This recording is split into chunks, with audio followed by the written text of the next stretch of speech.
আপনারা জানেন যে আজকে আমাদের ডার্বি খেলা ছিল, কিন্তু এই পার্টিকুলার ডার্বি ম্যাচে আমাদের কাছে একদম স্পেসিফিক ইন্টেলিজেন্স ইনপুট ছিল যে কিছু লোকজন সাধারণ ফুটবল লাভার্সদের মধ্যে মিলেমিশে কিছু একটা ভায়োলেন্ট কিছু একটা ঘটনা ঘটানোর পরিকল্পনা করে রেখেছিল।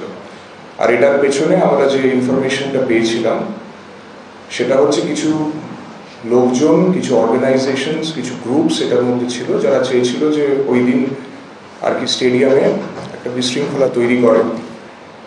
এটাকে মাথায় রেখে আর এই স্পেসিফিক ইন্টেলিজেন্স ইনপুটের বেসিসে যেহেতু ওই দিন ক্যাপাসিটি আমাদের মোটামুটি প্রায় ৬২ থেকে ৬৩,০০০ অডিয়েন্স ছিল ফুটবল লাভার্স, আমাদের একটা কনসার্ন ছিল যে এই ধরনের যদি সিনারিও একটা তৈরি হয় তাহলে সাধারণ যারা ফুটবল লাভার্স আছেন তাদের সেফটি এবং সিকিউরিটিটাকে মাথায় রেখে আমরা এই ম্যাটারটা আস্তে আস্তে টেক আপ করি ডার্বি কমিটির সাথে, আর আজকের এই ম্যাচটাকে আমাদের ক্যান্সেল করতে। তো এটাই this is one of the main reasons যে ইন্টেলিজেন্স ইনপুট আমাদের কাছে যেটা ছিল আর সাধারণ লোকেদের সেফটি সিকিউরিটি, কারণ যদি একটা ভায়োলেন্ট সিনারিও একটা হতো বা যদি এই ধরনের জিনিস যেটা আপনারা কিছুটা শুনেছেন সেই ধরনের ব্যাপার যদি কিছু একটা হতো তাহলে যে ৬২-৬৩,০০০ মানুষ ওখানে খেলাটা উপভোগ করতে এসেছিলেন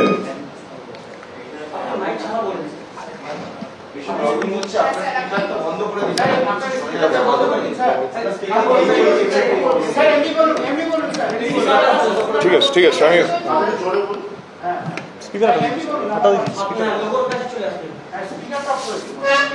যেহেতু আমাদের কাছে একেবারে স্পেসিফিক ইনপুট ছিল কিছু অর্গানাইজেশনস, কিছু লোকজন সাধারণ অডিয়েন্সের মধ্যে ঢুকে এরকম একটা বিশৃঙ্খলা তৈরি করার পরিকল্পনা করে রেখেছিল, সেই জন্যে যারা ফুটবল লাভার্স ছিল, যারা ওই দিন প্রায় ৬২,০০০ থেকে ৬৩,০০০ ক্যাপাসিটি ক্রাউড ছিল, তাদের সেফটি সিকিউরিটিটা মাথায় রেখে আমাদের এই ম্যাটারটা টেক আপ করতে হয়, আর সেটার জন্যে আজকে এই ম্যাচটাকে ক্যান্সেল করতে হয়। This is one of the main reasons. এবার এটা ছাড়া আজকে আমরা নানা রকমভাবে পেয়েছি যে বহু লোকজন এখানে স্টেডিয়ামের বাইরে আসছে প্রোটেস্ট করার জন্যে। আমাদের অ্যাজ সাচ প্রোটেস্টে কোনো আপত্তি নেই, বিধাননগর পুলিশ কমিশনারেটের এরিয়াতে পিসফুল প্রোটেস্ট হয়েছে, কিন্তু আজকেও আমাদের কাছে খুব স্পেসিফিক ইনফরমেশন আছে যে বেশ কিছু লোকজন যারা হয়তো ম্যাচের দিন বা ম্যাচ যদি হতো তাহলে সেই সুযোগটা চেষ্টা করতো নেওয়ার, তারা এখানে এসে আবার একটা বিশৃঙ্খলা করার চেষ্টা করবে। সেই জন্যে আপনাদের মাধ্যম দিয়ে আপামর জনতাকে আমি নিবেদন করব, রিকোয়েস্ট করব আজকে যেন কেউ এখানে জমায়েত না করে। হয়তো লোকজন পিসফুল প্রোটেস্ট করার মানসিকতা নিয়ে আসছে, কিন্তু তার মধ্যে বেশ কিছু বিশৃঙ্খল লোকজন ঢুকতে চলেছে। আমরা যেটা আপনাদের শুনিয়েছি, এছাড়া আমাদের কাছে আরও অনেক এরকম অডিও ক্লিপস আছে, আমরা অনেক ইনফরমেশন পেয়েছি। ইতিমধ্যে আমাদের তরফ থেকে ৫ জন লোককে অলরেডি ডিটেন করা হয়েছে, তাদের জিজ্ঞাসাবাদ করা হচ্ছে। আমরা আরও আইডেন্টিফাই করছি সেই সব লোকজন যারা আর কি এই ধরনের ভায়োলেন্সটা ইনস্টিগেট করছে। বিভিন্ন সূত্র থেকে আমরা এটা জেনেছি, আর সেটাকে মাথায় রেখে আজকে ১৪৪ ধারা, যেটা এখন বিএনএসএস এর আন্ডারে ১৬৩ ধারা, সেই ১৬৩ ধারা বা যেটা আগে 144 সিআরপিসি ছিল, তার আন্ডারে আজকে বিকেল ৪টে থেকে এবং রাত্রির ১২টা অবধি এই 144 ধারাটা বা 163 বিএনএসএস সেটা কিন্তু স্টেডিয়াম এবং তার আশেপাশের এলাকাতে লাগু থাকবে। সেটা আমরা অলরেডি একটা অফিসিয়াল অর্ডার করা হয়েছে, আর আমরা আবার লোকজনকে রিকোয়েস্ট করব যে আজকে এই যে সিনারিও যেটা আছে, যেটা তৈরি করা হয়েছিল, কিছু লোকজন এটা করেছিল, তারা মাঠে যদি খেলা হতো ওরা করতো, তারা কিন্তু আজকেও এখানে এসে করবার নানা রকম চেষ্টা করছে। দুটো অডিও ক্লিপ আমরা আপনাদের শুনিয়েছি, এরকম আমাদের কাছে আরও আছে। অলরেডি আমরা ৫ জনকে ডিটেন করেছি। তাদের নাম হলো রাকেশ পল, শুভম চক্রবর্তী, রজত নন্দী, সাগ্নিক গুহ, অনিশ দত্ত।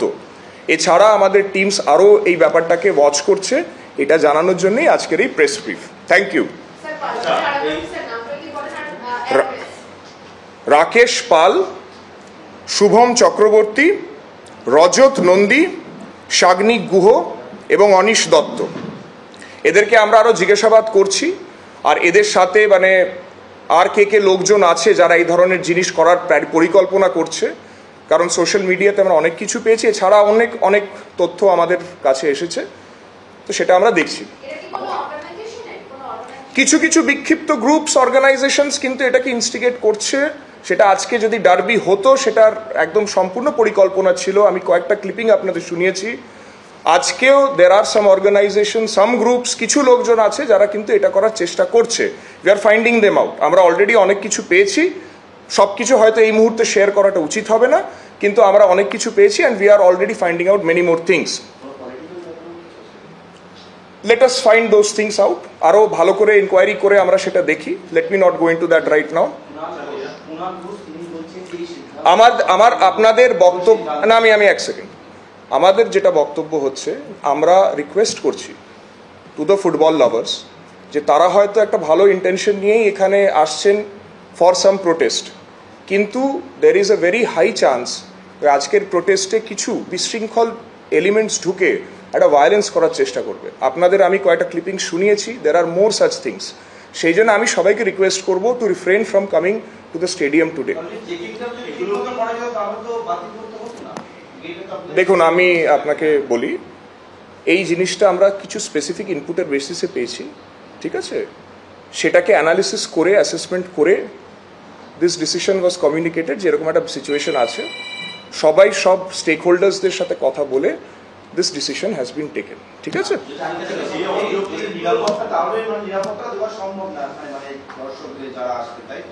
যে সিচুয়েশন তখন এমার্জ করছিল, যেটা আমরা পেয়েছিলাম, সেটার মধ্যে কিন্তু যে অ্যামাউন্ট অফ ফোর্স আমাদের কাছে ছিল, সেটাতে it would have been a chaotic situation. দেখুন, যদি কোনো একটা বিশৃঙ্খলা মাঠে হয় অ্যান্ড দের আর 62-63,000 পিপল, লোকজন এদিক ওদিক দৌড়াদৌড়ি শুরু যদি করে দেয়, there is always a possibility of a stampede like situation.